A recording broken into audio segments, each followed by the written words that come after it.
ఎప్పుడైనా టీచర్ గురించి ఇంటికి వచ్చి ఒక కంప్లైంట్ ఇస్తే పేలిపోవాలి వెంటనే టీచర్ గురించి చెప్పొద్దని.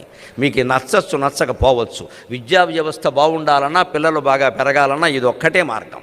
టీచర్ మీద కంప్లైంట్ చెప్పనివద్దు, అసలు చెప్పొద్దు, నోరు మూసుకొని చదువుకో అంతే. ఎవరో భయంకరంగా కొట్టేసే టీచర్లు ఉంటే వేరే విషయం, అది మనం వెళుతూ సర్లేరా నేను చూస్తానులే అని చెప్పి మనం వెళ్ళి అడగాలి. వీళ్ళని తీసుకుని వెళ్ళి అడగకూడదు, వీళ్ళ ముందు టీచర్ని నిలబెట్టి మాట్లాడకూడదు.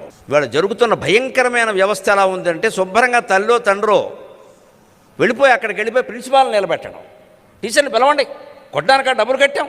ఇలా మా నాన్న మా అమ్మ మాట్లాడకపోవడం వల్ల ఇవాళ ఇన్ని వేల మంది ముందు నేను మాట్లాడగలుగుతున్నాను. నమస్కారం మీకు అందరికీ, నమస్కారం. 6వ తరగతిలో మా మాస్టర్ ఒక ఆయన నన్ను కొడితే ఇంటికి వెళ్ళి చెబితే ఏ చెంప మీద కొట్టాడని మా నాన్నగారిని అడిగి 2వ చెంప ఆయన బగల కొట్టాడు. ఇంటికి వచ్చి చెబుతున్నావా అని. మళ్ళీ అప్పటి నుంచి ఎప్పటి వరకు ఏం చేసినా ఎవరికి చెప్పుకోలేదు, కొడతారేమో అని. తండ్రి ఇచ్చిన ట్రైనింగ్ అటువంటిది. టీచర్ మీద నేరం చెబుతున్నావు నువ్వు, ఇది శతకం. నచ్చదు, ఇవాళ అసలే నచ్చదు చాలామందికి. ఆ టీచర్లు ఏమన్నా గొప్పవాళ్ళే ఖచ్చితంగా. మనం వీడికి నేర్పాలంటే పిల్లాడికి ఖచ్చితంగా, మన పిల్లడదే తప్పది. ఆచార్యునికి ఎదిరింపకు, టీచర్కి ఎదురు చెప్పొద్దు, లేకపోతే వ్యవస్థ నడవదండి.